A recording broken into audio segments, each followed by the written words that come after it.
That stuff matters, carved in stone. Every stitch and every tone. Living, loving, grinding through all the nerdy things we do. What's up, guys? Welcome to That Stuff Matters, your small town grit, big time conversations podcast. And if you want to talk about making an impact in your community, the last several decades are right here. These two ladies have been behind multiple projects. It's really incredible thinking about all the things that I probably, as the years were going by, I wasn't even noticing. And then I know you guys were behind the scenes on a lot of it. So say hello to our guests, Becky Cleveland and Marcia Cunningham. Hi, guys. Good morning. Just let's start with, how did you two find each other? I mean, how long have you known each other? When did you start the communication between the two of you? You've been friends forever? Oh, yes. Can I, my phone is Yeah, go ahead. dinging, and oh my gosh, that would be so embarrassing if it started. I'm so sorry. I'm unprepared. Okay. Can you edit that You're out? fine. Yeah, you're fine. Mine's probably going to do that too, but anyway. But more people call Marcia than call me. Oh my gosh. Just like getting birthday she's pretty cards. popular. She is. Oh, stop You it. ought to work with her. Telling you what, makes you feel inadequate as a human. Let Anyway. me say that I have known Becky for many decades on a friendship basis, and I've always liked her as a person. She's just a good friend. And so, how did this relationship evolve? Is that Yeah. kind of the question? Probably when, and we'll talk probably more about this when we started the model of HTC. Hometown competitiveness, which was, 20 some years ago. I got involved with the leadership committee. That was one of the components of HTC. And with that, I got to see Becky more. And then the last year that I was teaching, she came to me with this proposition.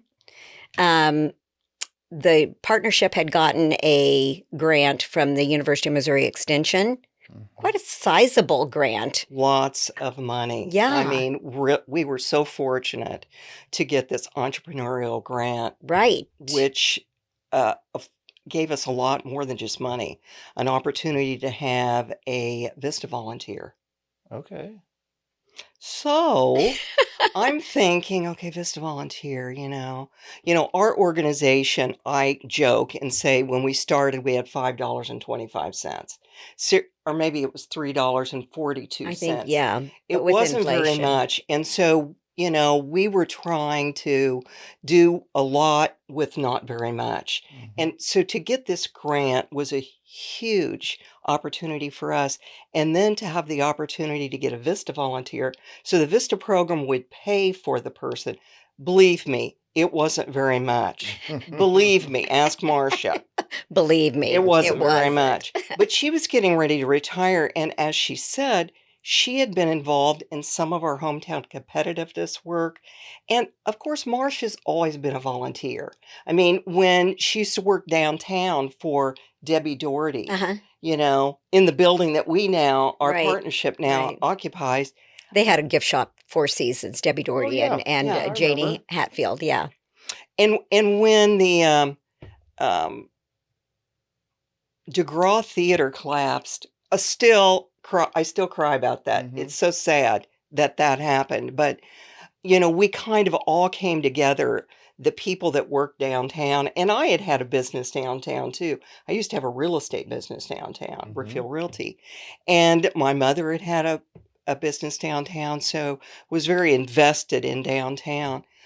We thought we got to do some things to fix things up. And even at that time, we thought, let's put flowers. We can do that. We don't have any money.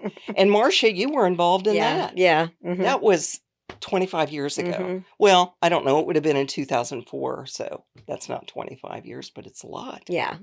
Over 20. So we were working then, but when that opportunity to get a Vista volunteer came up, I thought, Marcia Marcia Cunningham. I thought, Marcia, Marcia, Marcia.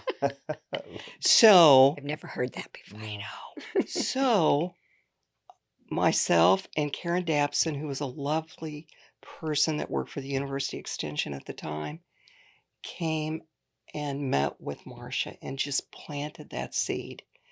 Would you consider? So go from there. She was actually a judge, and I was student council sponsor, so we had to have judges for the parade, and she was one of the judges. And it was when I went to pick up the judges' scoring sheet that she and Karen mentioned it, and I thought, oh, I'll think about it. I thought I was just going to retire. I thought I'm retiring, and that's it.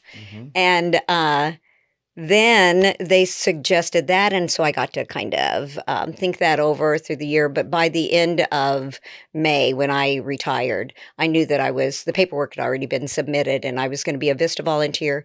Becky had to go to Albuquerque, New Mexico, and go through a week of training to be a Vista coordinator, and I had to go to be a Vista volunteer. It's AmeriCorps, so it was serious business. And anyway, so I came back and started my job, and didn't know what that job entailed. I was a youth enterpriser was my title, and started with that. And yeah, we just kind of learned together. did. We really did learn together. Well, I just always remember too the first day that it snowed and school was canceled, and I still had to go to work. ooh, I was like, "What?" God, you weren't used to That was that. an introduction to No the more work snow days? world. We worked during the summer. Yeah. Ugh. Yeah. So with that background and like your career path, so you're, a teacher, Mhm. you're into real estate. How do you think those two things kind of drived your path towards volunteering? Was it just watching the community and the buildings fall and things that needed to be done? Mhm. I think, I mean, both of us have always volunteered for our churches, and for me, I think it was a genetic thing. And also, I was in the Thudium family. Mm-hmm. Some people maybe don't know that. They probably do. They know that I'm Ian's mom. When he was a little kid, that I didn't even have a name. It was just Ian's mom. Well, there's Ian's mom.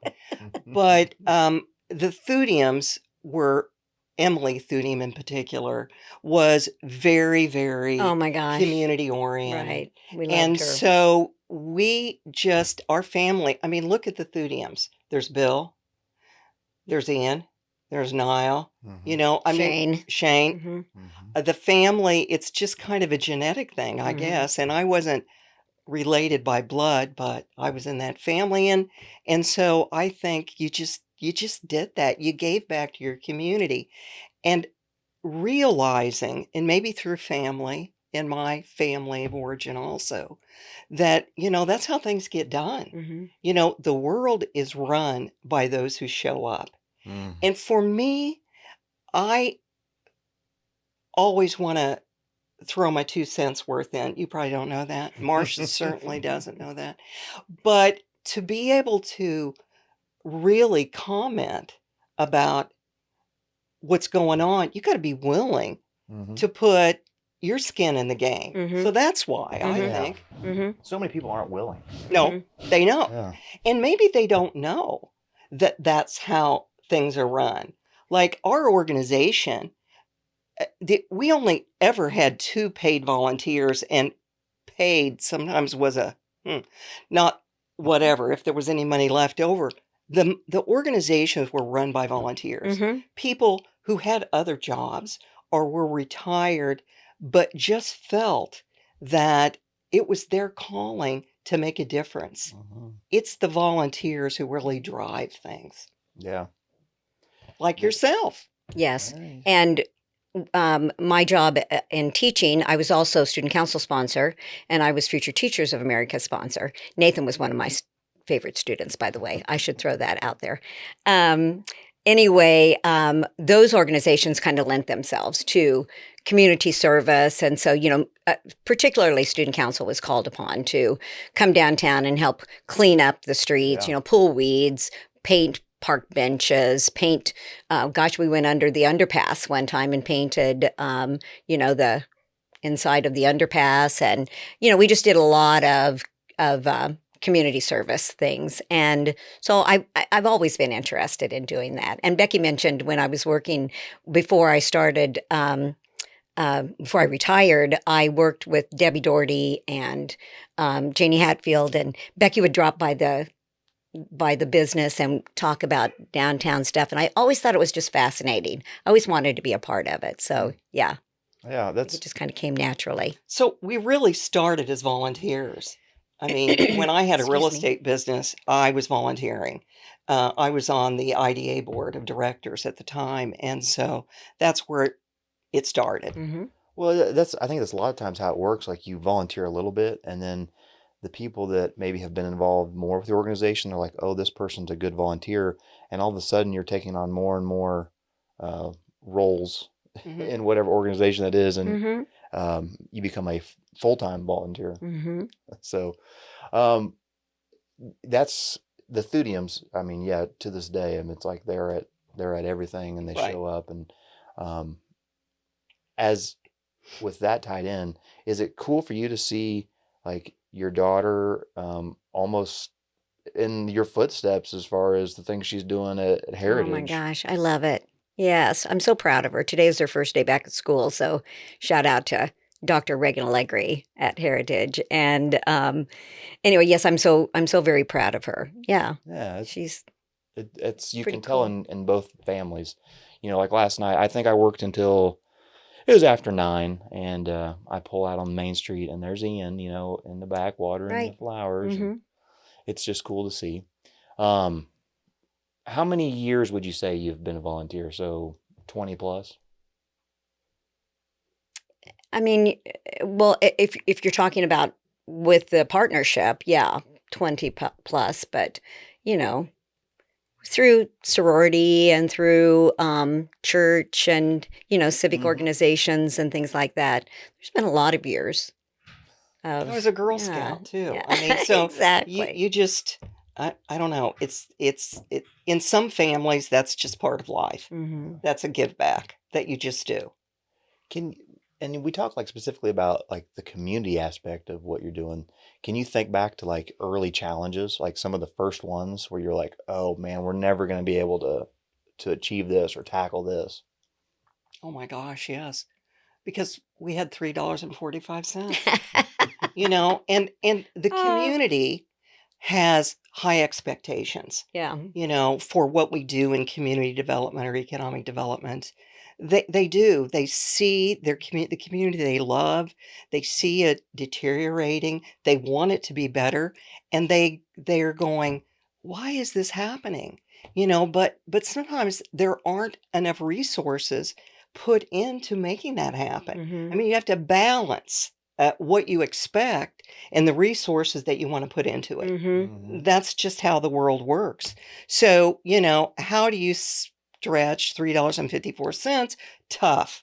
But we were able to, after the DeGraw Theater collapsed, and also we lost a big business at the same time. Hmm.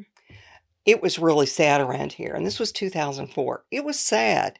And, what's going to happen to our community? And some of the leaders in our community, Bill Thudium and Lon Luckert and Bill Dorsey and Paul Paul Barger Barger. Hmm.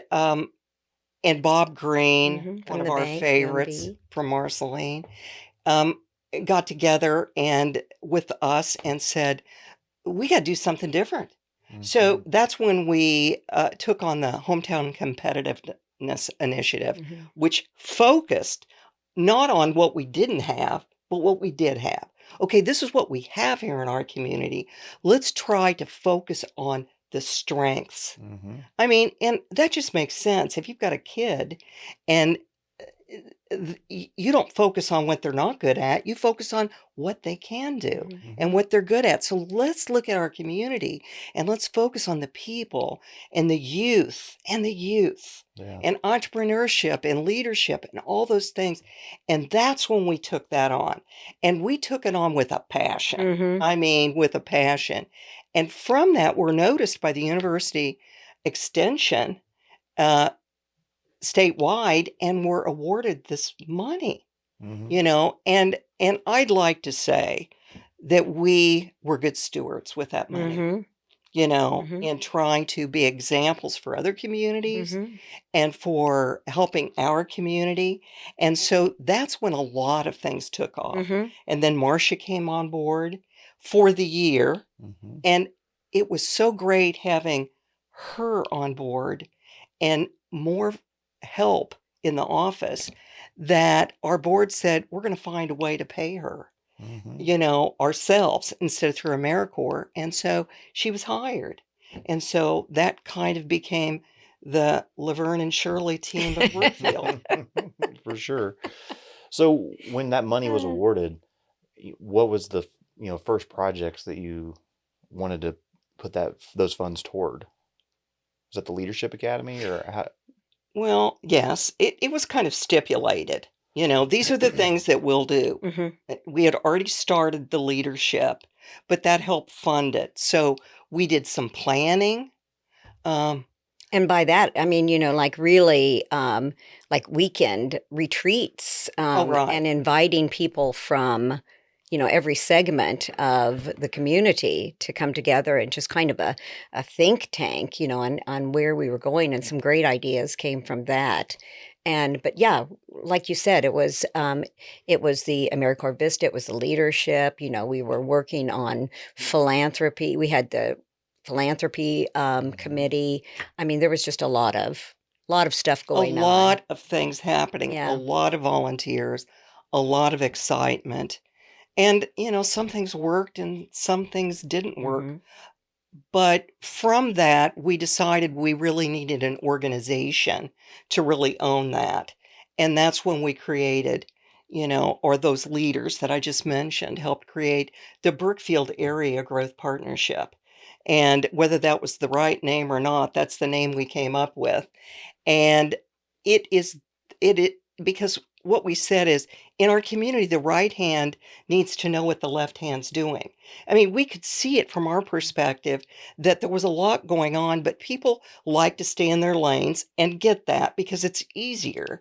But you also have to know what your partners who have the same objectives for the success of the community are doing. So we really had the table where the hospital and the city and the school and the banking community and the chamber came together to say, this is what we want to do. And we also did a lot of surveys and surveyed the public.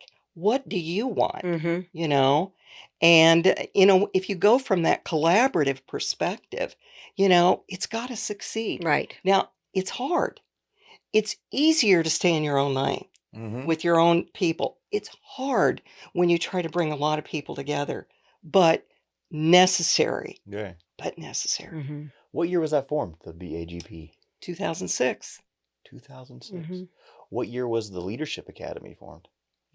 2006 was the first Leadership Academy as well. All of this was happening. Yeah. Boom, So boom, before boom, we, boom. oh, excuse me, gosh, before the BAGP was formed, it was just a bunch of people working with the hometown competitiveness model. And so the leadership committee had already been chosen.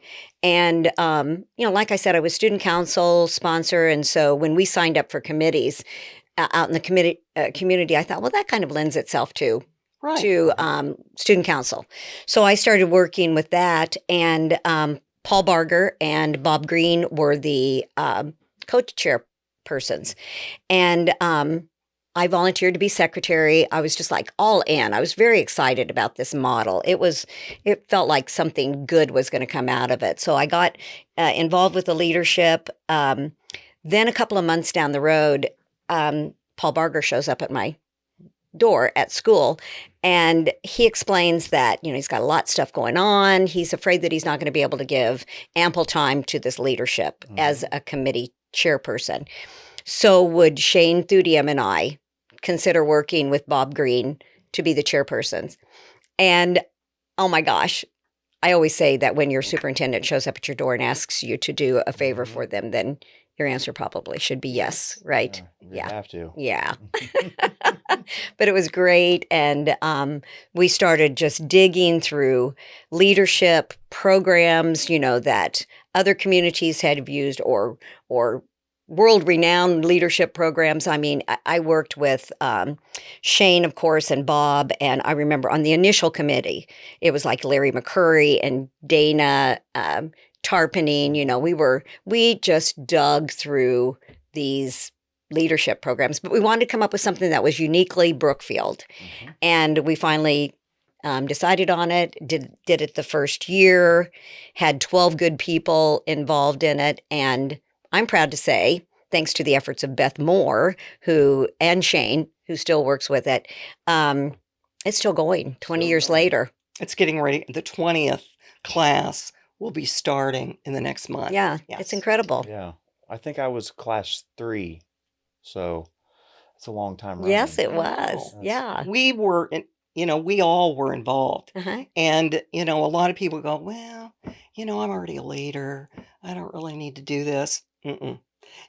Being involved with a group of people. And what's unique about our leadership academy, which Dr. Tim Crowley, who helps put this on every year for us, um, says what's unique about Brookfield is that from the very beginning, ours was multi-generational, Mhm. Mhm. which was unique. And part of the reason that it was is when we were working with the hometown competitiveness, that's hard to say, folks, and a focus on youth, they really helped open our eyes to a different way to look at youth. Not as, oh, what are we going to do for the youth? It was youth as partners, Mhm. and so that's what took off. And my gosh, we learned so much from the young Oh people, my gosh. of technology, excuse me, and and then Oh. they learned so much from some of the older people. We have had people in their 80s take the class Mhm. and people in high school. Mhm. And so now we have virtually hundreds of people in our community that have gone through that class, and now it's countywide. Mhm. We originally wanted it countywide, but we had to kind of start smaller and then grow it, and now it is. So, Mhm. Yeah. That I just can't think how many people have been through that program who have made an impact Right. in oh, their community right, somewhere. Mhm. That's right. pretty powerful. Mhm. Um, I know talking to you two, you specifically have said you felt like you two teaming up was like a God thing. Mhm. Um, w was there a moment where you guys just realized you two clicked?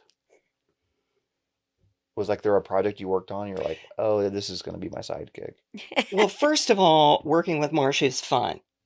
Yeah. And And I would reiterate that with Becky. and we also, had the priorities of family, haircut, and work. We agreed on some things. And another thing about Marcia and I is we both come from large Catholic families with strong Poor. mothers, and we Poor. were poor. And so we like to try to trump each other. Who was the poorest? Oh, well, my tricycle didn't have handlebars, And And I then used to Marsh, have to sit on a lard can because we right. didn't have enough chairs around the table. So, So so true stories. all those are true. And, I don't know who won. She probably thinks she did. I- But quite sure I anyway, did. sometimes I just let her because it's easier. But we had a good time together. And another thing, Marcia came from education and she had that perspective. And I had the downtown business perspective. And we shared how our lanes thought about things. Uh-huh. And it helped us realize how important collaborating all the different sectors of our community together Mhm. would make a big difference. Yeah. And we both loved our town. Right. I There will you say go. also, Becky is a big picture thinker. I mean, she has like the ideas, and I'm more of a person that's attention to detail. And so that worked well for us because she would come up with these great ideas, and then we would just need to hone them down to, like to put them into practice. And so Mhm. we worked so well together in that We did. regard too. Yeah. she is a detail person. And when we first started, and she'd stand behind me at the computer, and she's big, I don't see spelling errors. I just don't. I'm dyslexic or something. I don't know. So I'm typing, and Marcia's behind me going, is that how you spell there? Anyway, no, Oh, that was but before I knew that there was autocorrect. So, yeah, her computer would autocorrect, but I would correct before she did. autocorrect. And I loved, and it was great. It was great. And she edited all of my papers. And when she left and I was still there, I thought, oh no, now I'm really going to look dumb. But, it was the God thing that I mentioned wasn't just, it was the whole team. Yeah. It really was. We were going through hard times in our community, and these really great people cared so much and came together, and we were lucky to be part of that, Mhm. and so Well, I could just see you two and working with both of you. You can just tell you two click, and I mean got to be useful when you're taking on big tasks and trying to tackle big things in your community. Right. You need opinions from all types of sure. people, and you need all that, but at the core, you need a few people who really click and will get things done. Mhm. You describe yourselves as cheerleaders as opposed to leaders, and I would see you two as leaders, but I like how you worded that. So explain that to me, in that concept or that philosophy. Well, can I just say first that Becky was a coquette and I was a Marceline cheerleader, so I already came in with certain set of skills. Yeah, rub it in, Marcia. Anyway. But I would say that cheerleading is. I like that description because I think that you really, really just kind of, as a team, just really get in and do the work together. I always love it when leaders don't just tell you what to do, but actually get in and work with you, and just kind of get in the trenches. And in the meantime, in the middle of your work, you're really cheering each other on. It's just kind of like a squad. And I always had that feeling as I was working on with any committee or on any project that it was more of a cheerleading type of a thing. But I will say with Becky, because I keep hitting this and I Sorry. don't know what that's going to end up sounding like, but I traveled with her a lot to go to different conferences throughout the state and beyond, actually.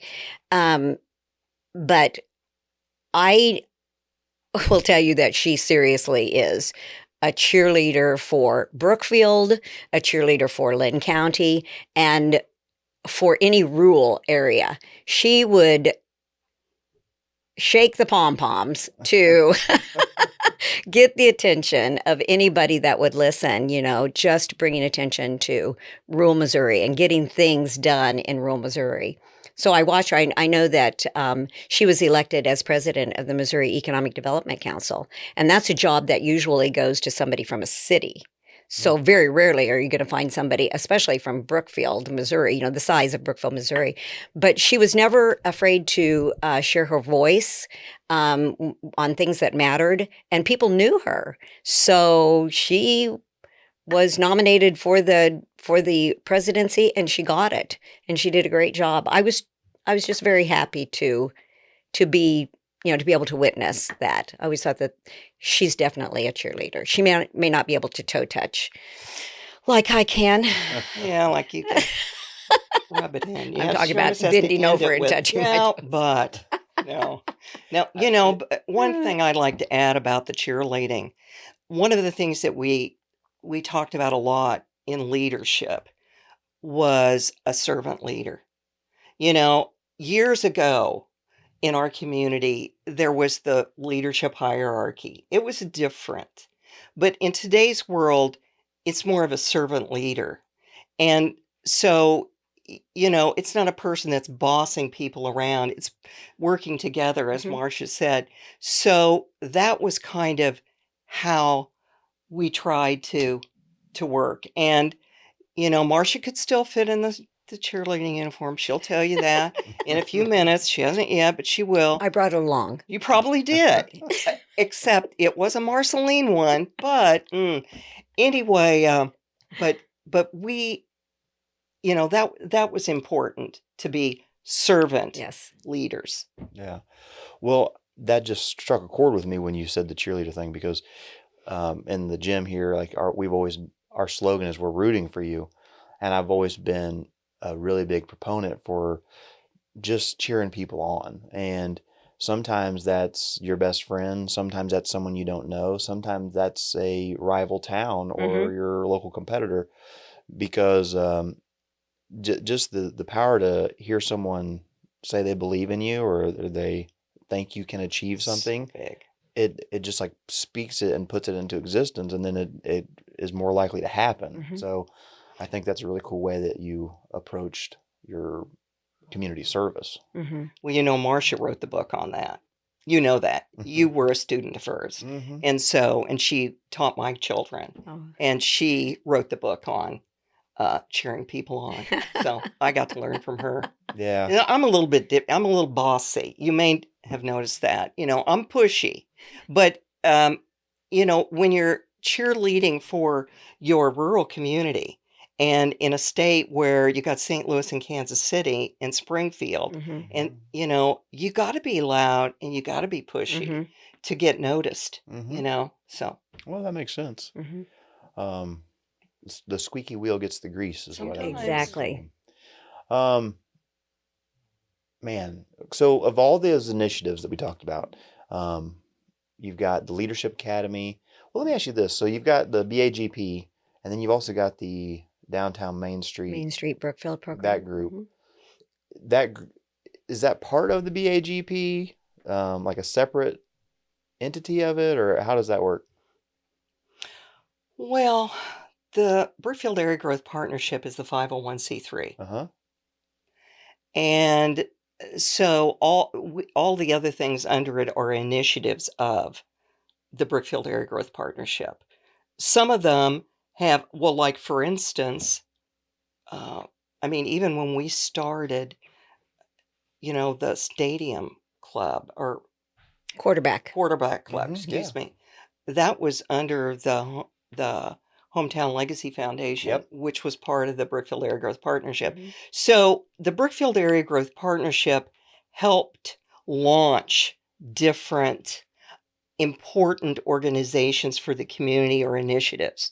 Get together, help launch it, because to form an organization, get the 501c3, get incorporated, pay all the fees that you have to pay. Do the paperwork. Not everybody, not every little organization can afford it. So we were kind of the mothership of a lot of those. And so we are the mothership of, the partnership is the mothership of Downtown Brookfield or Main Street, using its 501c3. And that's really how we roll. Okay. So, but I think the Downtown Main Street, they're the only ones that have, like, they have one paid employee. Is this right? Cheyenne. Right? It's actually shared with the partnership. Okay. The partnership shares the expenses of Cheyenne's position with Main Street. Okay. So that's the way we can afford it. Otherwise, we wouldn't be able Right. to. So, we do, Cheyenne does both. And I would see Cheyenne as a cheerleader for the community. Definitely. And, so lucky to have him. yeah, he's going to different conferences and things like that and learning how to apply for these grants and things that can be applied to the city. Because I think there's always a misconception that the city can just solve your problem. It's, Niall brought it up. There's this they is us mentality that we I need to love have that. because typically people are always saying they need to do this, they need to do that. And it's like we talk about Brookfield or whatever community like it's this living organism, but it's really the people that make it go. And it's not just the city workers that can, make these things happen. So you Right. need these cheerleaders in your community. So I like the way you phrased that. So out of all those initiatives that we talked about, we've got Leadership Academy, Main Street Organization, We'll get to some of these others. Alumni Weekend, you've got Twin Parks that was revitalized, the halls of Brookfield Apartments, the mailbox presentation. There's a lot of things you guys have probably been involved with here. What project stands out to you most, like that was personally rewarding, or you felt like it was the biggest accomplishment? I will Go throw ahead. in those. Every one of those was so important. It is so important. Are so important. Um, Another one that I thought, gosh, the Piccadillys. Mm. I mean, you talk about a fundraiser that included a lot of people because and it's morphed now into the Main Street auction. But back in the day, before COVID, we had years of Piccadillys, and it started out with 6 or 7 women that were the committee, and we went out and got sponsorships, and then we held it at the Elks, and from there it was such a hit that we moved it out to where now Tequila Jalisco is, the Brick House. Hosted it one year, and then it got so big that we decided to put it in a tent, and so it became, on the in the parking lot of the Catholic school. It kept growing, and then eventually it ended up at the Locust Creek Event Center. Mm-hmm. But I think back on that, and I think about the amount of people that was involved in that, because you've got not only the committee people, but then you've got the people that let's just look at the last Piccadilly that we actually had, the one that was out at Locust Creek in 2020. You had 320 ladies that showed up to have a ladies' night out, fun night.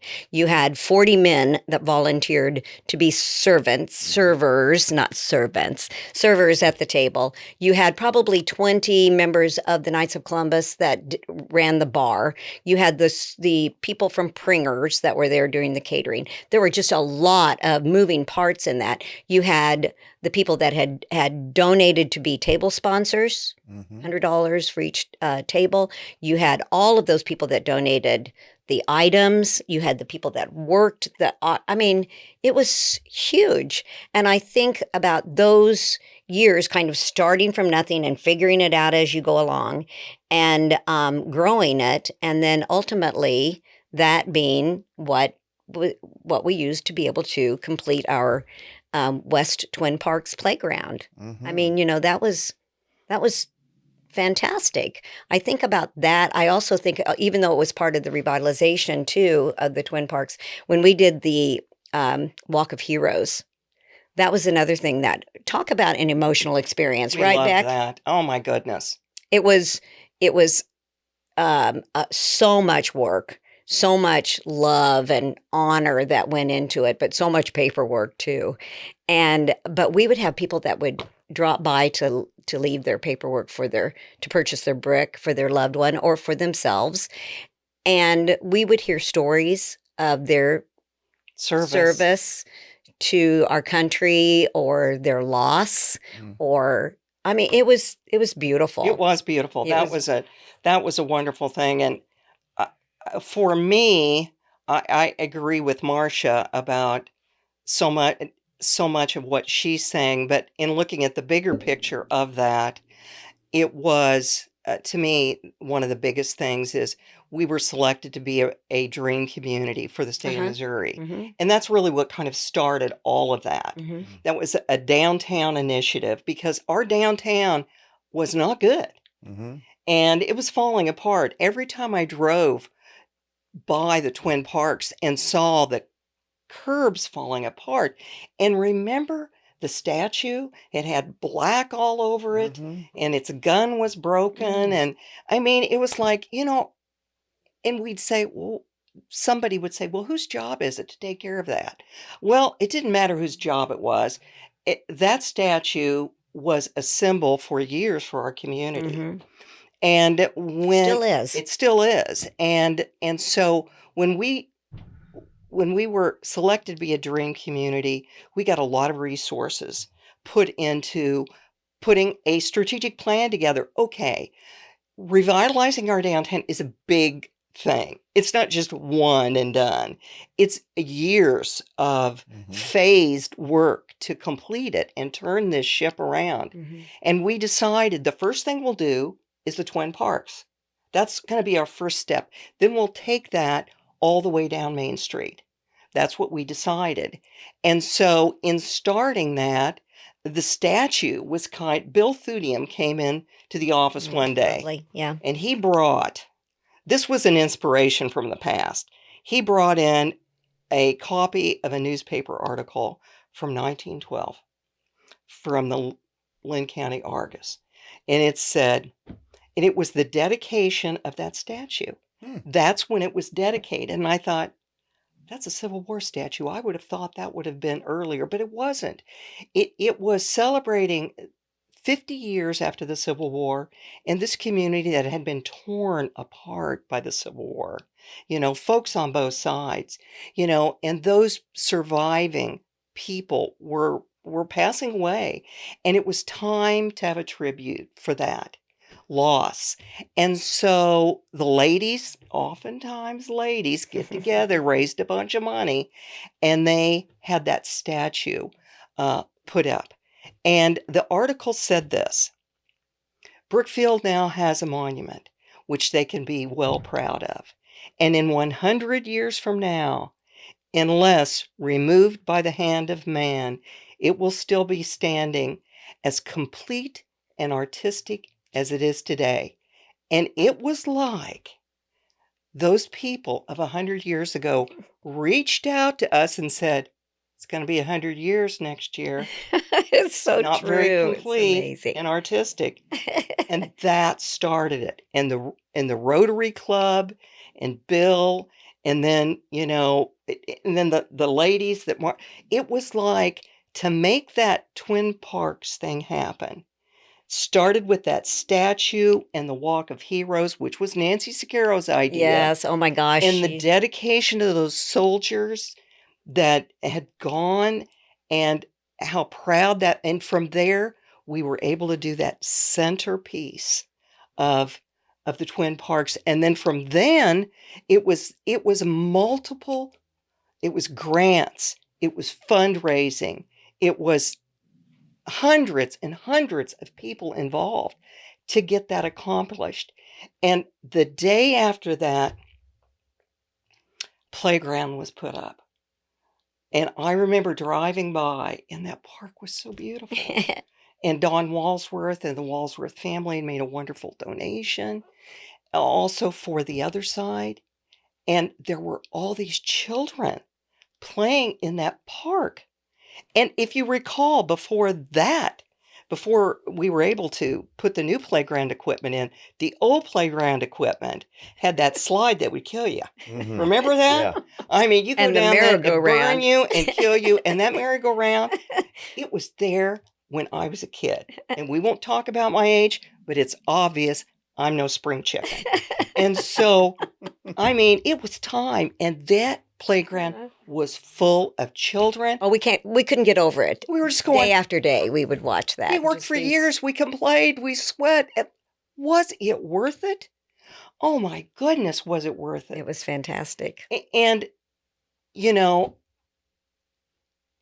anyway, I'm going to jump ahead a little bit on this. Because I'm a person who, as soon as you check one thing, I go to the next thing. Sometimes we have to learn to celebrate our successes and make sure we thank everybody for what they did and remember how tough it was and how important it was. But in my mind, I'm always going, okay, now what's next? Because we've got this downtown revitalization plan, and we said we're starting at the Twin Parks and we're going all the way down Main Street. And then for several years, it kind of fell apart. You know, it's coming back slowly, but community development is a marathon. It is not a sprint. I'm a sprinter, even though I don't look like one. And a lot of us are impatient. We want to see things happen. Right. They'll go, what are you guys doing? Well, we've been doing a lot. And when I say we, it's everyone. A Mhm. lot of the people that started the work aren't even alive anymore, you know? Yeah. And now we have new people joining in. But if you look at downtown and look at what Heidi's done Mm. to that building that we saw burn, and we thought, oh, that's over. But look at what she has done there. Mhm. Yeah. Save that whole block. It's amazing. block. It is amazing.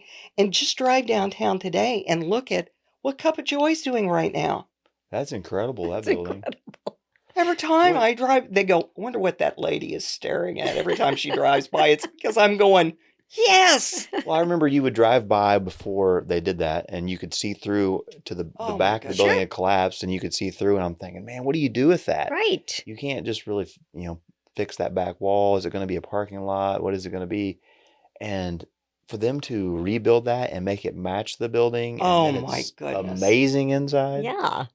Yeah. It's just amazing. Now they're changing the roof line of it. It's just I know. where the awning were. Oh my gosh, it's incredible. Yeah, and I think a project that you hear about a lot is the sidewalks. Mm-hmm. But I don't know if people realize that, that's a huge undertaking, because if you're going to start replacing sidewalks, you got to be thinking through long term. Do you need electrical ran there, plumbing ran there, you're tearing them out, you're pouring them. You can only do a block at a time, and you're looking at hundreds upon hundreds of thousands of dollars, I'm sure. So I know that's one that when I talk to Cheyenne, he is adamantly trying to figure that out and how to keep that going. Well, if we talk about, what I'm most disappointed about and learned from, I know that was a question that we talked about possibly going over. That would be it. Because even when I had Brookfield Realty downtown, Mhm. when I was working downtown, I thought, what are we doing here with our sidewalks? And we got to do something. And yes, you're right. It is a big deal and it takes a long time. But you know what? 30 years is a long time. And what could you have done in 30 years if you started? I mean, the best time to start something is 20 years ago, but we can't go back and do that. So that has to be today. And if you look at other communities, and I think it's so hard that sometimes people hit a brick wall and they'll go, no, we can't do that. But Marcia and I have always talked about what happens when you hit a brick wall. Okay, I can't do it this way, but what if I climb over it? What if I go under it? What if I go around it? What if I catapult? Whatever. You've got to find another way to accomplish it. If the first way you think doesn't work, you find another way. Mhm. There are multiple transportation grants out there. We haven't gotten one for our downtown because we have not applied. Mhm. Simple. Now, why haven't we applied? Some of the past leaders have said it's because we don't have the match. But I'll tell you what, when we did the Twin Parks project, we didn't let that stand in the way. The partnership and Main Street, this is what they said. You don't have the match? We'll guarantee the match. And we did. We didn't even have the money. And we go, okay, but if we have another Piccadilly, if we raise this much more money, we'll have the match. And we committed to that match. And we could do that again. Mhm. We could say, hey, the business owners downtown and our downtown community can commit to a 20% match if we could get a transportation grant or a CDBG grant to do that work and start it. Mhm. Before I take my last breath, it is my desire to see that all of the street lamps match. Have you noticed? They don't. There's a black one, there's this one, it's fallen over. Mhm. There, and it's no one's fault. Mhm. I'm not blaming anyone. I'm saying let's all come together and say, instead of saying we can't do that, let's say we can do it. Yeah. I mean, Browning got new sidewalks some time ago. We can do it. Mhm. Let's find out how we can do it and bring the people together. I know we can. Yeah. Find a way. Find a way. Well, a lot of times when you're on a group, a committee, organization, there are going to be numerous people who are they find any reason to pump the brakes, and stop with something. Yeah. Sometimes you just got to push forward, and maybe you don't have all the answers, but until you put your problems out there and see what the response is going to be, you just don't know. When we got the initial budget figures for the twin parks, it was $1 million. Now remember, we had $3.54. We had a little bit more now, but okay, $1 million. How are we going to stretch that? And look, Nathan, and that money was mainly raised. Now, we, of course, got a huge, giant contribution through Walsworth. Thank you for that. Thank you, Walsworth But family. we also did get tax credits to help make that possible. We were able to write a tax credit program to make that possible, and then get a land and water conservation grant, and then have 5 Piccadillys, and then have Nancy's Carol selling bricks to everybody. And then, the Rotary Club raising $25,000. You add all that up, and it takes the town. And you said earlier something that is so important. The biggest resource that we have in Brookfield is our people. It is our people. And with that, we can do anything. As long as we recognize that the world is run by those who show up. So if you don't like the way things are going, then you need to show up. I know on Facebook, I have read some things about me that weren't that flattering. I'm sure you've never had that happen to you.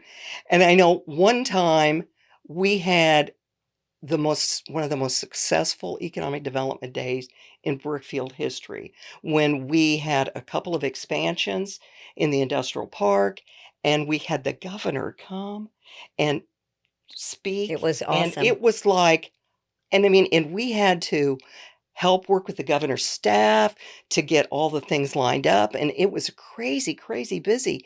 And after it was over with, we went to have an adult beverage, and I think, Marcia, you were there, and Carrie was there. I don't remember. A couple of us were sitting there, and we were exhausted, and we felt so fulfilled. Look what has happened with this community. And all of a sudden on Facebook, somebody said, well, the governor came, but, that was, I'm thinking, really? Really? So you just you gotta close your eyes to that stuff, Yeah, and that's hard to do. But if you're going to be a leader, there's going to be people that are going to shut you down for whatever reason. And you got to have your team behind you to come and then say, hey, no, you're doing a great job, Nathan. Yeah. We need cheerleaders. You need cheerleaders. You understand that anytime you put yourself out there, whether you're in a leadership position or you're just sharing stuff on social media, someone's going to say that you're doing it wrong. You look like an idiot, and you should have never done that. Right. And you're ruining this town. You become callous to it. You do. You kind of, I hate to say you just get used to it, but those first few, it really cuts you. And you're like, man, am I really a horrible person? And it's one thing, I suppose, if you're getting paid, but when you are a volunteer, strictly, and there are so many people out there that are just doing this work because they just love this town, and then to be criticized by somebody who isn't contributing, because if you look, and if people don't realize that we look at those names of all those naysayers and think, did they contribute? And are they volunteering? And most generally, they're not. That's why I have always stepped forward, because I want to be able to give my 2 cents worth. And if you want to give your 2 cents worth, you got to earn it. Yeah.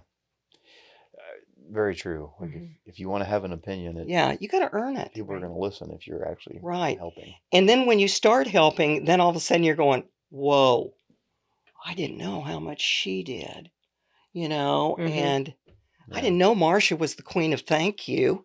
Look at that brings me to my next question. So you're both retired, but you continue to volunteer. So what drives you to keep volunteering? Is it unfinished projects? Is it just love for the community? Is it what keeps you showing up?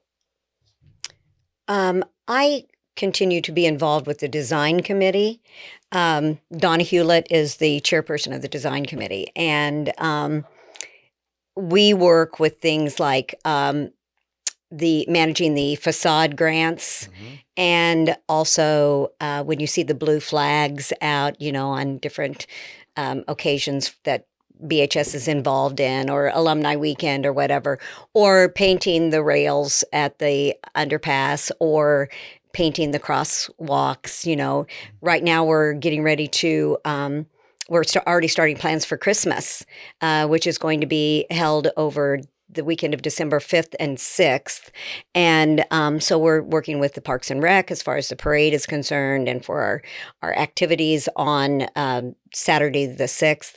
So, I mean, I love, she's a really organized person, and that motivates me. And I love the committee that I work with. And so I just like to see things continue to improve. We're working on getting some signs that say "Welcome to Historic." I think you're going to be helping with that project, perhaps. Welcome to Historic Downtown Brookfield. That will designate, the footprint of our historic downtown. And also, we've been working as far as on getting another Welcome to Brookfield sign that would be out on Highway 36. So that's a bigger project that's going to be taking a little bit longer. But I've done some renderings on that. yeah, I know that you've. Really cool. I know, yeah. So we those are the kind of things that you need to get a plan, and then like apply for grants and stuff like that, because it is going to be expensive to do that one. But anyway, I love seeing our community continue to thrive, and looking at the businesses that have applied for and received our facade grants, and the difference that's made to the overall look of downtown. I don't know. When I retired, I didn't stay on the board, but I still wanted to be involved. And this was a way that I could do that. And I really enjoy my time with them. And the people that I work with are awesome as well. Yeah. It wouldn't be fair if we didn't say Donna Hewlett, she's the queen of Christmas. Marcia's the queen of thank you. Donna is the queen of Christmas. When she moved back to Brookfield, she remembered Christmas as it used to be and as it was then, which was not so good. And she's organized us all. Oh my and gosh. she's had Roger do a lot of Oh the my work. gosh. Oh my goodness. And so Yeah, we shouldn't just say Donna. no, We should say Roger. thank you, Roger. Shout Roger. out to you too. But it's amazing Mhm. how she's brought Christmas. But you just have no idea, Mhm. And as Donna says, I like the jewelry. And so that's the flowers, that's the The snowflakes, all the of banners, those things that make us all feel good. Yeah. Mhm. That make our community look good. She does a great job. Mhm. Yeah, She really does. She does. 'Cause she was just in here yesterday, and she was like, "Are you ready for Christmas? What are we Oh, gonna yeah. do?" I know. And Christmas in Donna's organized life, Christmas starts in August. Yeah.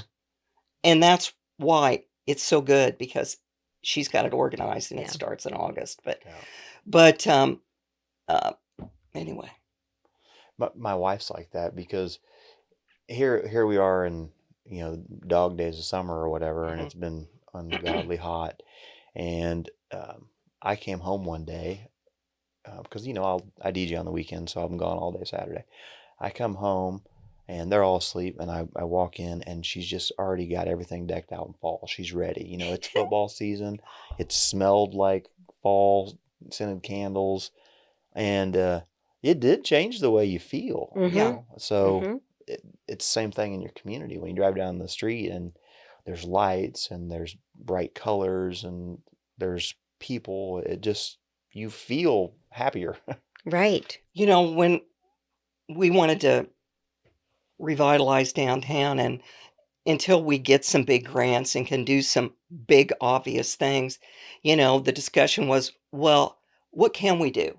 We can't do those big things. What can we do? Number one, we can clean up, and there's a lot of that that's gone on. And then it's almost like it's contagious. Somebody cleans up, then it's like when your neighbor Mm-hmm. has the beautiful yard and you got a bunch of dandelions, Yeah. you're going, I don't feel so good. Mm-hmm. I got to work on this. And that has happened. And it's been slow. But if you just stop and think, folks, what did it look like 20 years ago? Mm-hmm. What did it look like 15 years ago? Mhm. 10 years ago? How much has happened? But, in the next 5 years, I pray that we get to see the sidewalks and the streetscape.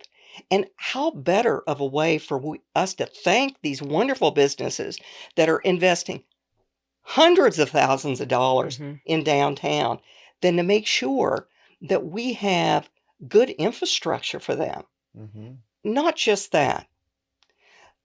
One of the things that we're working on now, and Cheyenne's working on this, and you're going to hear him talk about it a lot, is getting a historic preservation commission in our community. And what will that mean? And a lot of people think, well, that means I've got to comply with this and that. No, it really doesn't. It just means that, we're not going to let these historic buildings continue to fall in, Mm-hmm. like the DeGraw Theater. If we would have had that 30 years ago, that wouldn't have happened. And one of the things when we applied to be a Main Street community, you might remember this, Marcia, we had to give a presentation of what we were going to do. And in that presentation, we talked about the buildings that we'd already lost. And the question was, which wonderful building is next if we don't do something? And there was a picture of the LaPierre Hotel and the old post office. Beautiful historic buildings that will be gone if we don't do something. And what happened? Mm-hmm. The LaPierre. LaPierre Mhm. gone. Mm-hmm. One of the original hotels, railroad hotels, it's part of our heritage. And yes, those things cost a lot of money, but I told Marcia this. The DeGraw collapsed because we didn't love it enough. It as a town, if we would have loved it enough, that wouldn't happen. Mm-hmm. Because that building can never be replaced. That was historic in North Missouri. Mm-hmm. Not just because maybe that's where Marcia got her first kiss in the balcony. That would have been over in Marceline. Oh, of course. At the Uptown Theater. Of course. But a lot of people did but I mean, when it was the Brookfield Opera House, that's what that was. I mean, it was tremendous, and it's gone because we didn't love it enough. We got to love these buildings. And so when some of these buildings, let's take for instance, I'll bring up the building on the corner next to you over there Mm-hmm. that's had that lift sitting there for 10 years. And everybody's going, why is that lift sitting on the sidewalk? Mm-hmm. I don't know. Why is it? Why are those windows falling out? Why are, I don't know. But I do know this. There were two businesses that were in where Jordan's at, and I'm glad Jordan's downtown. He's great.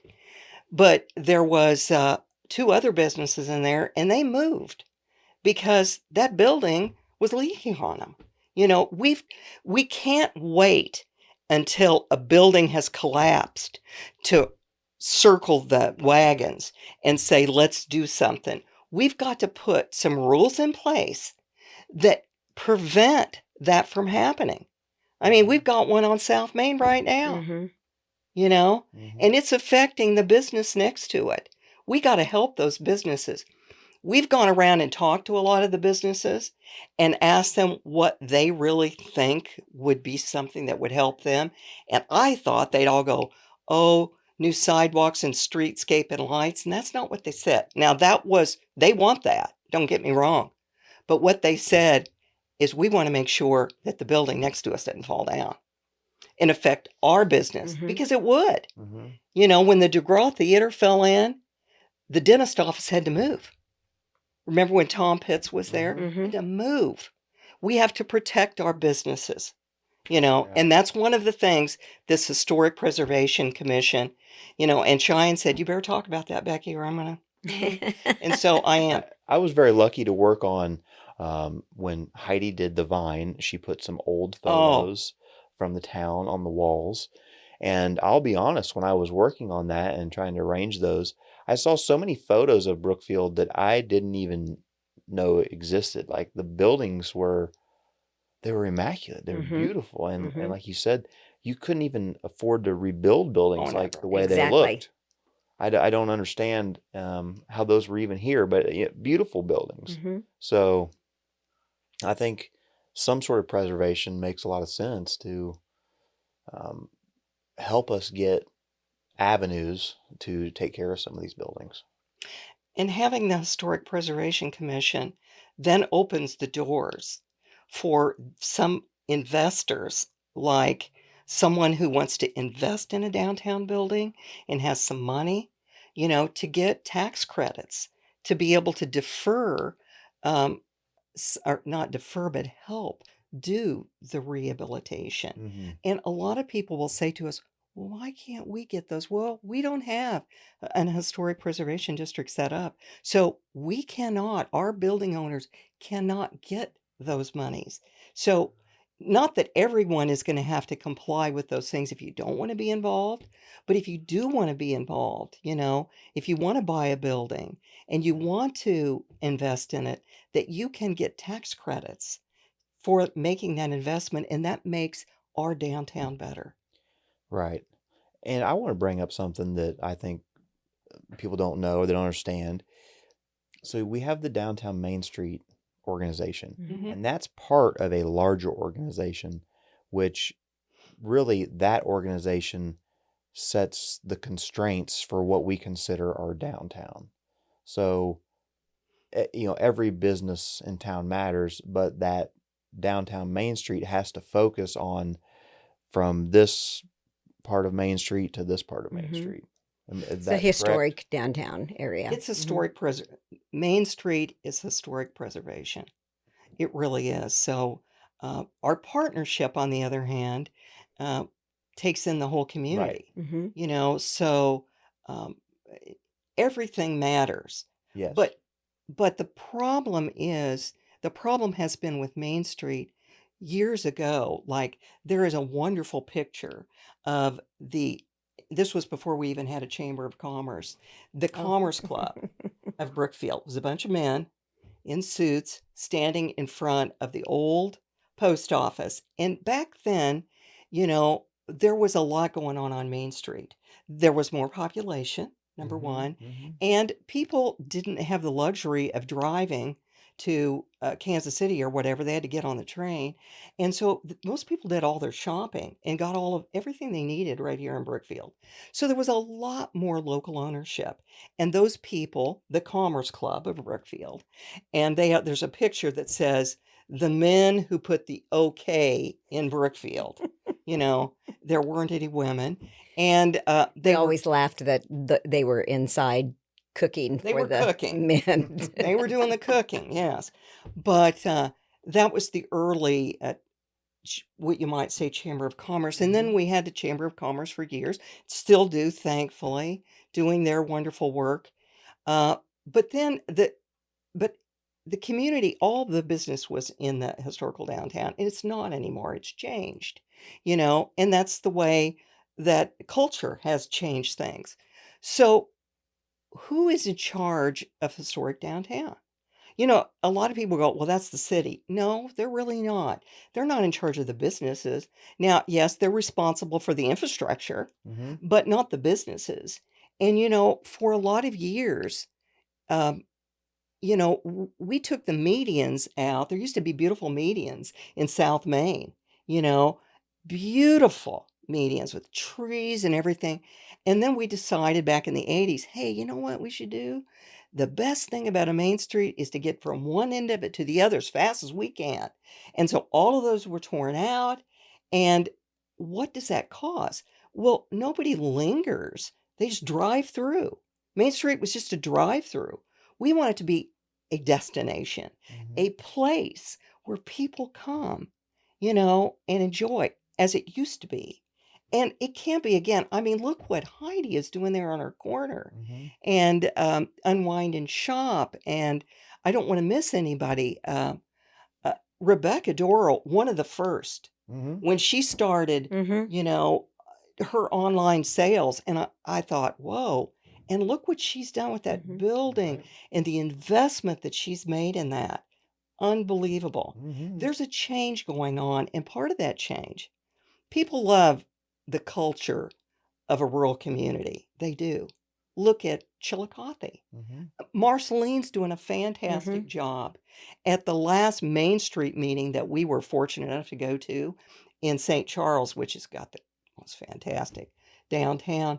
One of the key speakers was Kay Mallins from Chillicothe talking. I mean, Kay Mallins oh from my Marceline. God, that's old timers kicking in. Kay from Marceline talking about their historic downtown Mhm. and what it means, you know, and that's what we can do, and that will help our community. You know, Brookfield's on the Way of American Genius Highway, Highway 36, Way of American Genius. I've served on that board and often say, you know, Brookfield doesn't have any famous dead guys like they do in Marceline and you know, we're not the McLean. home of sliced bread and Mm-hmm. you know, Jesse Pony James Express. didn't, yeah, all of that stuff. But what we have is we've got the people. We've got the people. Those are the people that we have, the living people in our community that can make it. I'm sorry, I'm on my high horse. I'm sorry. I I was letting you go. no, but you know, we can do it, people. Yeah. We can do it. Yeah. It takes all of us though. It takes all of us. And it takes contrasting people, styles, opinions, ages, Young people. and you have to be okay with knowing that we're all trying to achieve the same goal or a similar goal, and the avenue we take to get there is less important than arriving there. Mm-hmm. Mm-hmm. It is. Yeah. It's a good way to put it. That's perfect. Mm-hmm. That was perfect. Well, thanks. Um, as you guys are starting to pass the torch, I would say, you've got, Pass away, I think is. Nah, I was gonna say as you're starting to but you've got people like Ian and Niall and Cheyenne and Beth Autumn and and Caitlin Evangelina and and yeah. I mean we could keep going. Um, You. well, I And don't Yeah. know. you. Yeah. Let's throw you in there, Hey, you know buddy. what? This thing you're doing here, oh wow. You know, one of the way that we communicate with each other isn't like it was when we had three newspapers in town and a daily Yeah. newspaper. It's different. And what you're doing is part of that communication. Wow. Well, thank you. Today's communication. It was something that came to me that we really don't read the newspaper like we did. Maybe we aren't always listening to radio like we were. We go home and we just pop on Netflix or some random show, maybe a sports thing, but there was really no publicity for the community, and I just felt like maybe it would be a way to shine a light on local people, organizations, because I mean, famous people are cool, but really the famous people to me are the people that are, Right. I've laughed with or I've watched and they've entertained me, or I've watched the kids play sports and now, they're adults or whatever the case may be. Shine a light on those people. When I'd started though, I didn't think that I would be able to get guests right away. I thought it was going to be, me by myself, me with my kids a lot, just trying to get people interested in it. But it's been really encouraging that people have, one, been willing to come on like yourselves, but two, people have really been excited for hearing the stories of some of Mhm. these people and then the things they do. I've watched it. I know Marcia and I both have. Oh, And every week. yeah, I'm we a ridiculous of course, we're fan. big fans of yours anyway. You already know that. Well, But thanks. and Courtney and what you've done here is great, you know, and an example of hitting a brick wall like we talked about, and then finding another way. I mean, you Yeah. have done that and done that and done that, you know. And I don't mean you've hit a brick wall, but Well, you know but what I mean when you found to keep growing this business and new things bringing in. I mean, walking in and seeing this high tech Got a place. lot Woo! going on. A lot It- going It's on. kind of a mess out there, but well, I think there's an important message there, though, is that we've started things here that didn't work out and kind of failed and figured it out. But you've got to be just willing to keep going, and that it ties into the same mentality you got to have for your community. Hmm. You know, you might try an event, doesn't work. It doesn't mean that your whole idea is bad. It just means Hmm. you got to find another route. So, Hmm. but as you pass that torch, I mean, are you encouraged by the things you see in the community and the people here? Certainly.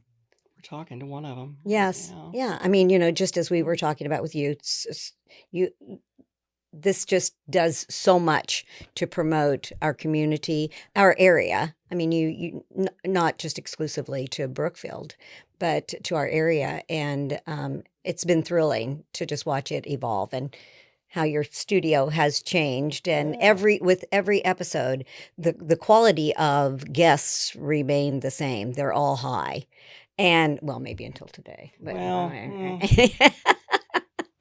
But you every episode you just change a little bit of something, whether it's the lighting or the sound or the background. The studio itself is just awesome. This is just great. Well, thank you.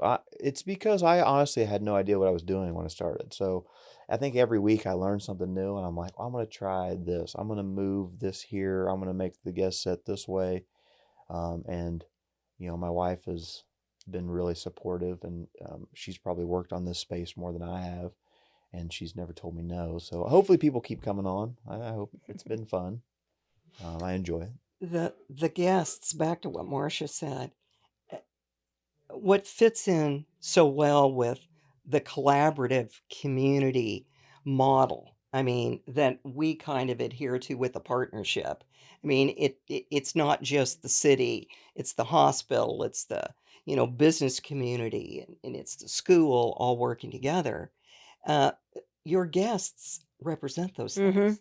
They represent, that's what makes a community, Mm-hmm. is all of those different things. I mean, I live on a farm with a farmer. Yeah, who would have Yeah. thunk that? And you had Tyler the other day. That was Hmm. great. Hmm. He Yeah. did such a good job. And so it takes all those aspects to make a community whole. And one of the things when I hear people say, Brookfield's done, it's just, this happened or that happened, they'll blame it on something. It's done. The downfall in rural wasn't just Brookfield. It's everywhere. I mean, and it started in the 20s. It didn't just start last year. It started in the 20s. That's when our population started going down, Mm-hmm. and slowly. So it's systemic. So what we're doing is not what our ancestors did. They were building because everything was growing. We're fighting, this culture of decline that's happening in rural communities everywhere until it changes. And honestly, I think that COVID changed things a little bit, Mm-hmm. and a lot of people thought, I like living close to cornfield, and I like, knowing my neighbors and driving down the road and waving at everybody. And if somebody waves at me and I don't know them, I'm going, wonder who that is, and going to want, people love that life. It's not for everybody, but it certainly is for a lot of us. Yeah, And it's worth fighting for. And it's a good life. Hmm. it really Hmm. is. I always say I've been a lot of places, and I've seen the oceans, and I've been to Canada, and I really like it here. I do I too. don't know. So if you could leave a message for Brookfield as a whole, like those negative people on social media, or what you would say the leaders of the community, what would you want collectively the group to know or hear? This is your opportunity to say it to them. Well, I think I already said it. The world is run by those who show up, and so is Brookfield. It really is run by those who show up. So if you don't like something, get involved in it. Mm-hmm. Mm. Get involved in it. If you don't like what's happening with your local government, run for it. Get involved, learn about it, or help them. Help them. Don't criticize them. Help them. That's I think that too, and I think about all of the different things that you could get involved in, because I know that there are. I'm just thinking about the things that I work with, and with the well, we just had our alumni weekend, and it's going under some restructuring. Becky and I used to work with that, and last year was our last year with it, and it was the last year that Doug Gray. Was in charge of the parade. So this year was kind of a reorganizing year. And there were people that complained about it, but there were also people that had a really, really good time with what they did. I know for myself that they are looking for volunteers to help. So if you're an alumni and you care about Alumni Weekend, then it would be a good opportunity for you to stop by the office and talk with Cheyenne and find out some things that you could get involved with there, because I know there's an opportunity that could continue to be good and even get better and better. I just know that there is. Here's my idea for Alumni Week. Oh, Okay. good. Okay. We move it to homecoming. And I know it's not the same week every year, but you're going to know a year in advance when it's going to be. Mm-hmm. But you move that to homecoming. It's probably going to put that closer to a cooler time of the year. And then it becomes involved with the festivities of that week a bit more. You get some events going pregame before the football game. In that parade, you'll have more attendance. You could tie in vendors in that park through the weekend. It just makes more sense to me around that event that you might be able to get more people back. That has been something that we have People have mentioned that. mentioned, yeah. Right. When it first started out, I think it's kind of important to know that this alumni weekend stemmed from sesquicentennial. We Yeah. had everyday events going on throughout the week of sesquicentennial, and on Friday it was Education Day. So we had educational things go on, tours of the school and different activities revolving around education. And at the end of the evening, the Elks sponsored a dance and the Eagles sponsored a dance. I don't know whether were you involved with DJing with that? I have no idea. I think one year I did both places.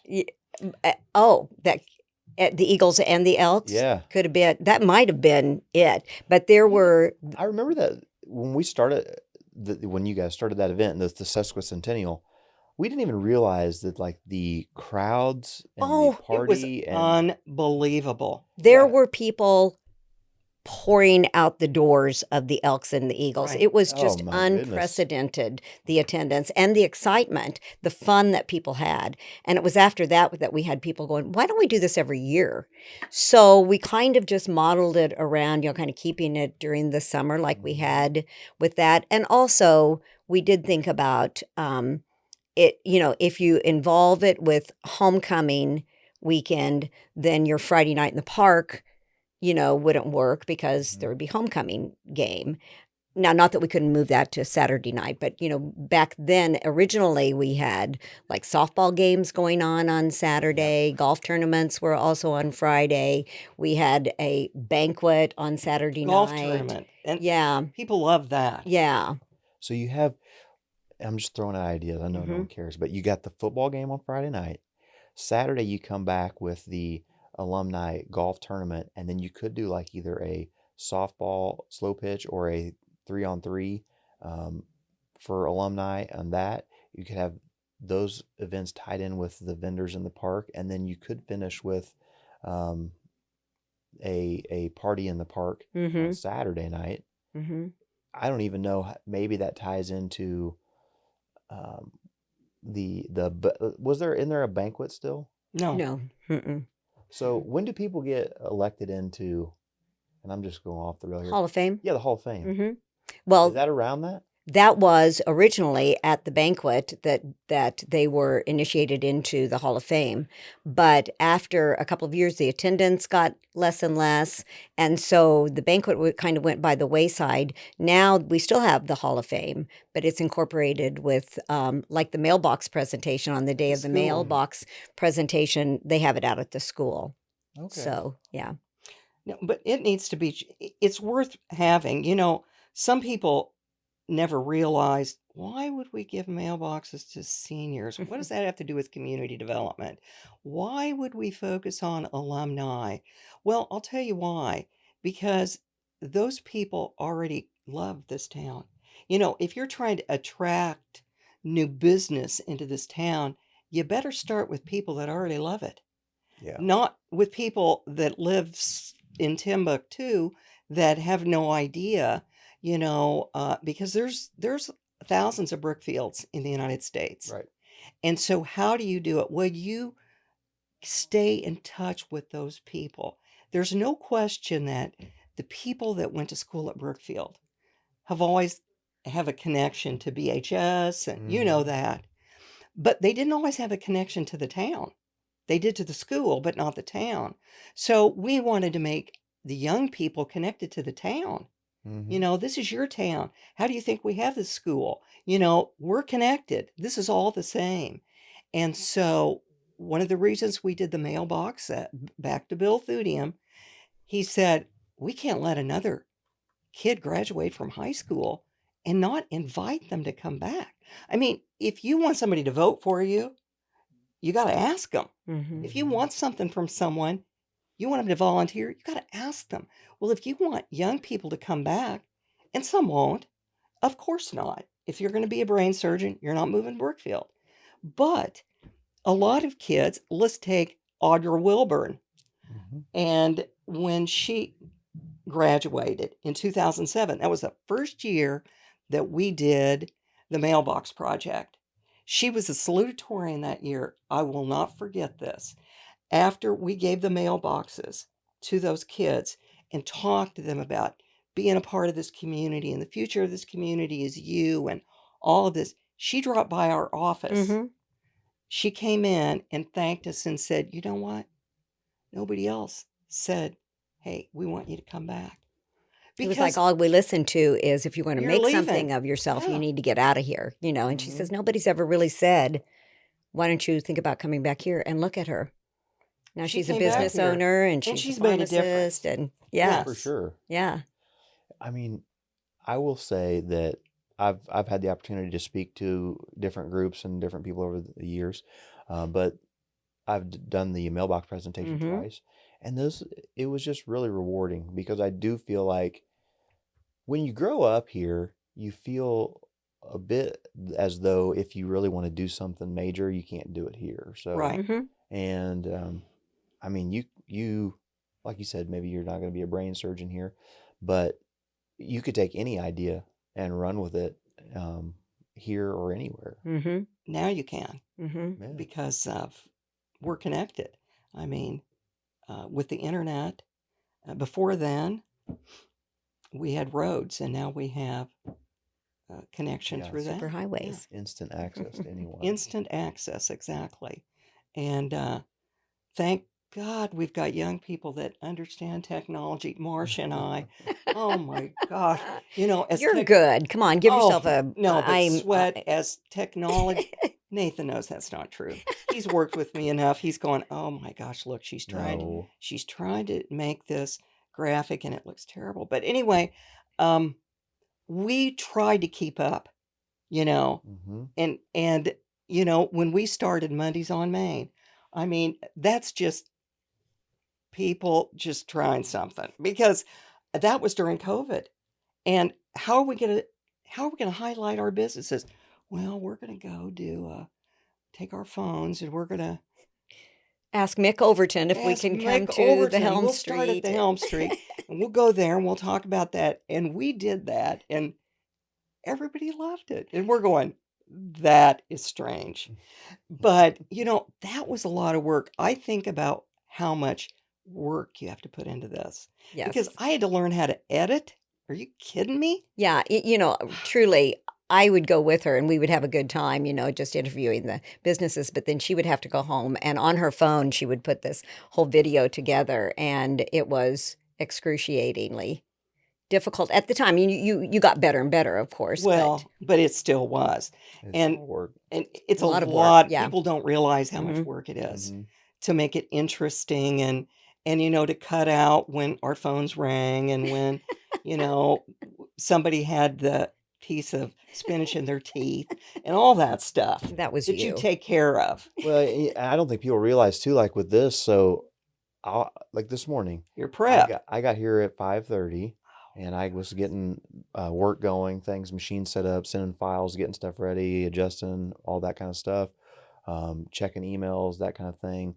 I was getting this all set up, and I might I might go tonight until 9 or 10 or 11, I don't know. And I don't want like credit or reward for any of that. That's not what my point is here, is that if it's important, you'll figure out a way to put that Right. effort into Mhm. something. Mhm. So to me, this was important that I do this. I said I was going to do it. I committed to it. So regardless of what the cost is to me, I'm going to just have to get up and figure it out. And I think, Now you're a celebrity. well, no, Yeah. not Got a fan that. base. We Are you kind of kidding always me? were. Yeah, No. no, we're both kind of were. Uh, But I mean, you didn't know that we wanted really to come here to talk about you, and I know that when Marcia sent you um, a card, you showed that, Yeah. oh, I know. That was so sweet. and you held that card up, and I could tell that was Marcia's handwriting because she's the queen of thank you. You I know blurred out that, her address, right? which was Yeah. And she's in the witness protection program, so well. But then I mean, when she mentioned that to you and you read it, I was thinking the very same thing. I don't think Nathan realizes how much a lot of the work that we're just talking about right now that we've put in, and we talked about youth and passing the torch to the next generation of leaders, that this is exactly what you're doing. Exactly. Exactly. So it's like Marcia and I are going, high five. This is great, well, Nathan. thank you. I mean that I don't feel that way, but that's very nice Oh. that you guys think that. Honestly, when I got that, I teared up, and then it was so cool because you also wrote a letter to Jordan, and Jordan came over, and so Jordan comes over at night a lot because he works all day, and Mhm. then afterwards he knows I'm here, so here he's beating on the door, and he's like, "I want to show you something," and he's like, "Look at this handwriting." Oh, I know. He's like, "Have you ever seen anything like?" He's like, I don't think he couldn't even remember the last time he received a handwritten letter, and it just meant so much. And I Oh, remember that's so when nice. I read yours, I mean, I really did tear up because I was like, this seems so ridiculous to me that I do this, but that someone actually cared. It Oh was my kind of cool. gosh. We do care. It's an awesome service to the community. Well, Keep it going, yeah, buddy. I'll do my Do best. you know why Yeah. we call her the queen of thank you? She 'Cause does a she good job is. at it. Yeah. Uh-huh. And I don't mean that, but in the very best way. You know that. Yeah. So, what's next for you two? Like personally, volunteer wise, what's the next big project on the horizon? Still the same project, Mhm. downtown revitalization. Mhm. For me, I serve on the board. I serve on the partnership board and the Main Street board. And I stay involved in the Missouri Main Street Connection, helping Cheyenne. And for instance, when you mentioned we're part of a bigger organization, um, that's been a big help for us being part of the Main Street Connection. And one of the quarterly trainings, and they offer quarterly trainings throughout Missouri. The next one will be here in Brookfield, and it's going to be on September 25th. And it's going to be a really good speaker that talks about downtown revitalization that the Main Street Connection will be bringing in. It's going to be held at the Vine, a place we're also very proud of, Mhm. in our town. And and then uh, they dismiss at lunch, and then everybody that comes can go have lunch at any of our great places to eat downtown. I Mhm. remember when we thought we don't have any place to eat. Mm-hmm. Yeah. Well, look at the great places. Yeah, we're really fortunate. We So are. fortunate. But so that's going to happen on the 25th, and we're looking forward to that. And so for me, I was telling Marcia, what does retirement look like? For me, it's kind of like um, instead of wearing a suit, I wear a t-shirt, and I don't get paid. That's the difference. You just don't get paid. You just do it because it's important. And it's not just for Main Street. I have helped out with um, the Presbyterian Children's House. Mhm. And on Thursday and Friday, I'll be working in the baby room there, helping feed them and rock them You to love sleep. And, that. and I love that. I love little kids. They're so honest. Yeah, You know, they they certainly just are. say, hey, you're old. Yeah, I am, you know? But so, I really think for me, I'll probably always help. When I tell Ian, I'm so mad, I can't believe I'm not going to do another thing, he'll say, Mom, what are you talking about? You can't do that. When would you have ever said that? Oh, I say it. That I'm not going to do another thing? Yeah, I do, but it's at night, late because I'm tired. And the next day I get up and I go, now what am I going to do today? Exactly. I don't know, and watching Ian and the flowers. Oh my gosh. Darn. He's Yeah. the best, and He's he the best. brought That's me a his passion. T-shirt the other day. Did you get one? I got one. Yes. Did you we need to talk about that. Do you have them here now that we can purchase? Because I want, No, I meant to get that posted and get that yeah. sold, but I haven't done that yet. But it was so funny to me that those first several, like 8 in a row, like someone would bring up Ian's name or Oh, I talk know. Oh about my him, or gosh. they were connected to him, and I'm like, what are the chances? And then I thought, well, he'll get a little kick out of seeing the shirt, and he What did. was the shirt? Did it have one of I've got his? his face on the back of his shirt, and it says 6 degrees. Well, you've heard of like 6 degrees Sure, of Kevin Bacon? Mhm. Yeah, So yeah. it's 6 degrees of Ian Thudium. I've heard you say. Niall and I said we got to have one that says first degree of Ian Thudium. but anyway, Oh yeah, my it's gosh. I'm so proud of him for being involved I am in the way too. he is. So I am. We were And there when he first took on the job of oh, watering I those know, and flowers. look what he's And done. Huge commitment. yeah, People have no idea yeah. Right. what a commitment that is. And then, his son Colin. Hmm. Uh, Colin is now working for us on the farm, and he works at the hospital also. And and he's on the partnership board. I mean, if you're a Thudium, you're going to get wrangled in to volunteer for something because who do you go to first? Friends and family, and it's like they see us coming, they're going, no, I don't have time. But anyway, They do. You just said Colin's name, and I realized a week or so ago I got a box of these hats in, and for the life of me, I could not remember why I ordered these hats because they were a little bit different shaped and colored. And I just heard you say Colin's name, and I remember Ian and I had a long talk about Colin and how he wants the hat to sit on his head. So I now remember why I have that. Oh, so we've got to get hats too for the farm. Colin's going, we need our own logo, and we have a logo for the farm Uh-huh. because you created it. the but Cleveland Farms. But we Yeah. need one. Colin said we need our own merchandise. You got to have your own. You got to hat. have it. Yeah. I just Oh, really enjoyed talking to you two. thank you I've so always, much. I mean, really, I've looked up to you guys. There's so much you guys have done in the community, but you're just good people, and I always enjoy talking to you, spending time with you. We always close it out with a say it with your chest. And we've talked about so many things, and I'm sure you could reiterate those things, but this doesn't have to be community driven or whatever the case may be. What's just something that you are 100% behind, you believe, and you would say it proudly in front of anyone?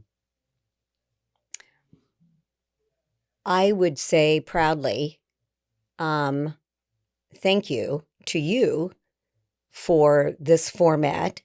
I was thinking about it earlier because I thought I love the way that you started out like with your family. They were kind of your guinea pigs. Mm-hmm. But I loved how you introduced them to all of us.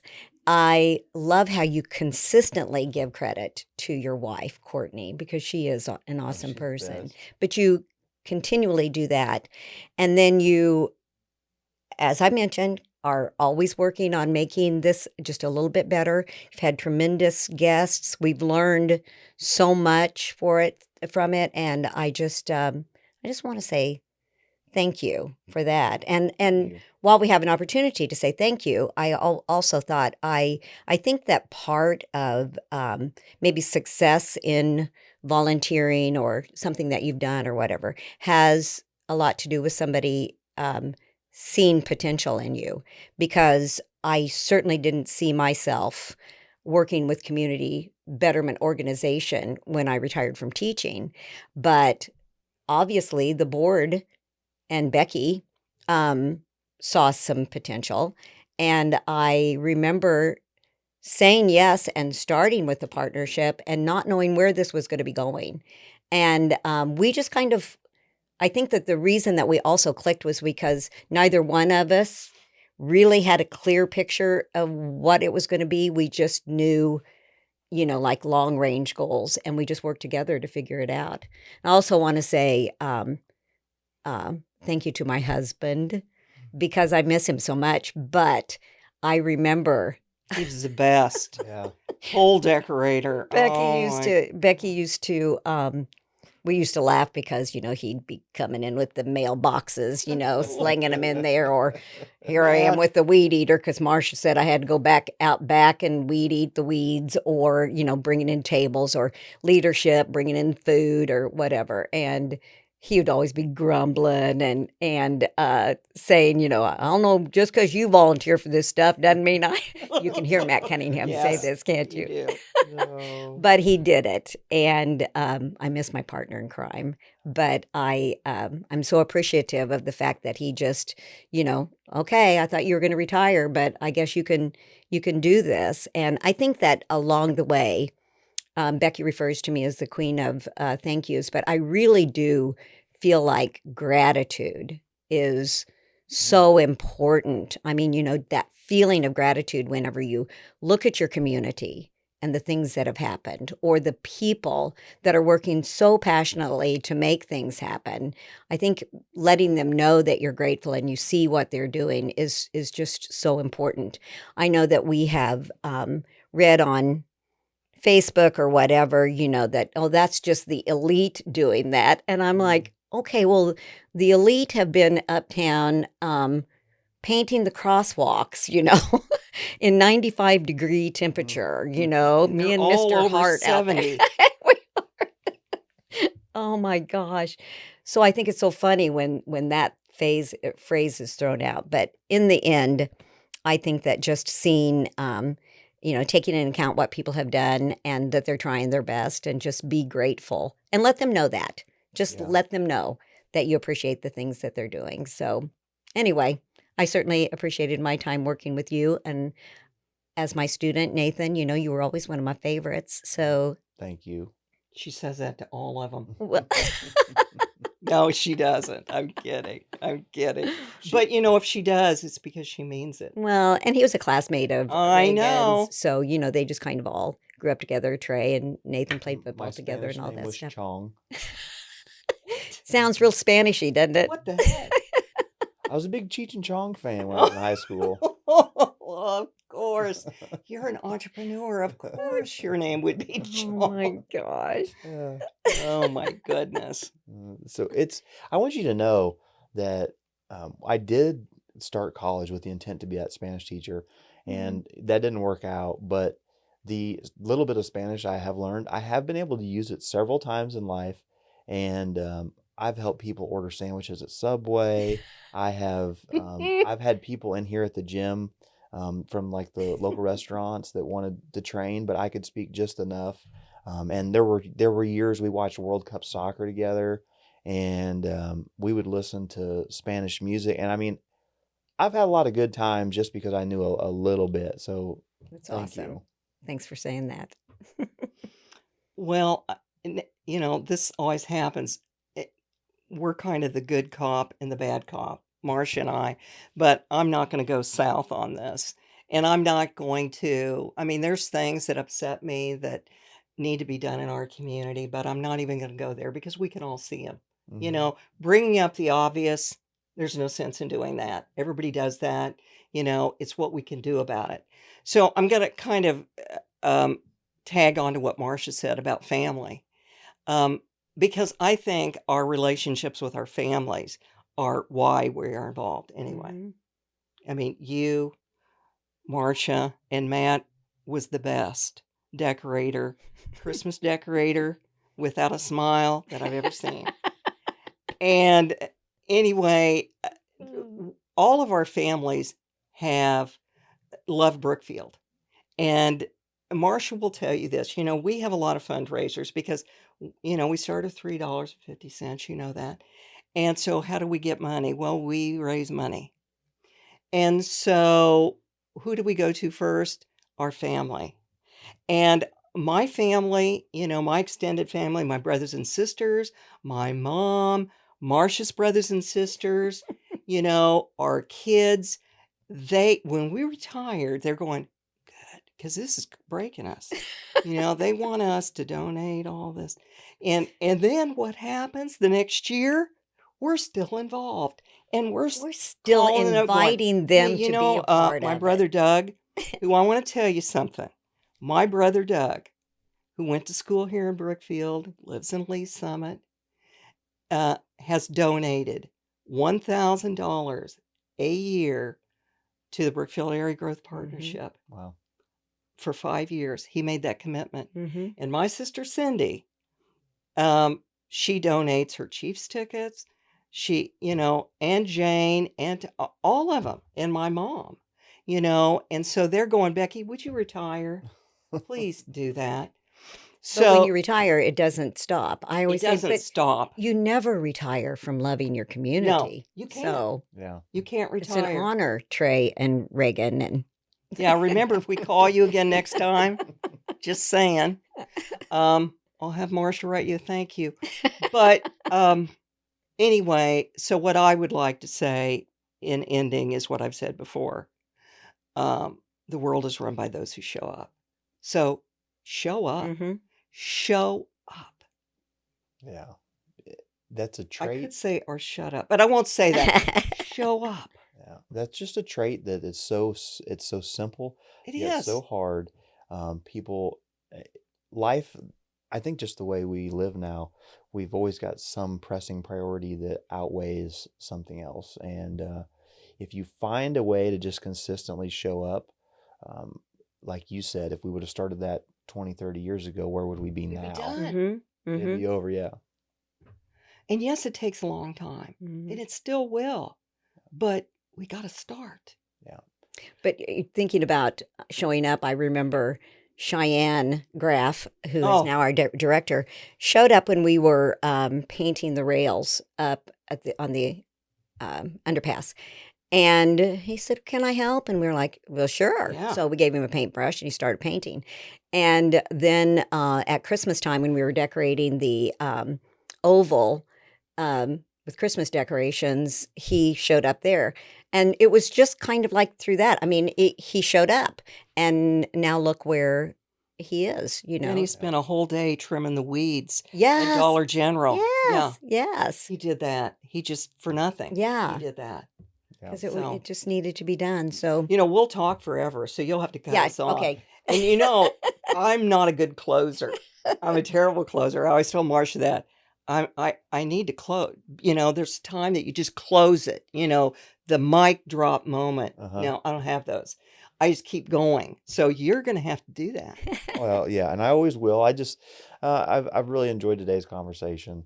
Um, it's neat to hear all those backstories for all the little things in the community that are now a thing that you guys had your hands in and you played a part in, and the people in your committees and organizations. If I spent 20 years of my life working for a company that we commemorated histories. That's all we did was make commemorative history books. Mm-hmm. And if we don't document these stories Mm-hmm. and tell these stories, they are forgotten. And then someone down the road has to relearn all these things that we went through. So thank you guys so much for all of your You're welcome. many, many years in the community. Thank you. Well, He's closing. no, Becky. I got one more thing to say. Uh-huh. I meant to say this Go earlier, ahead. and that is that each of us are just filling our little time in Brookfield. I mean, this is our time in our spot. It was someone else's before, Yep. and it will be someone else's after.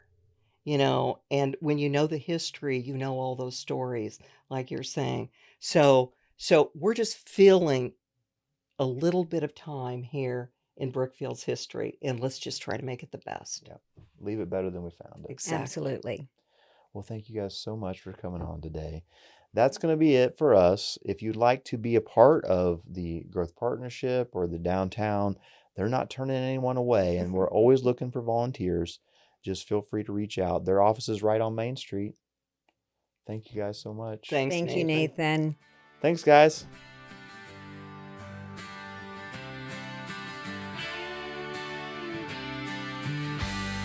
That's going to do it for this week. Thank you guys so much for joining us. Come back next week. You don't know who we're going to have on this show. If there's somebody you'd like to see, you got to message me. Let me know about them. That stuff matters. Oh yeah, it does. The little things, the big because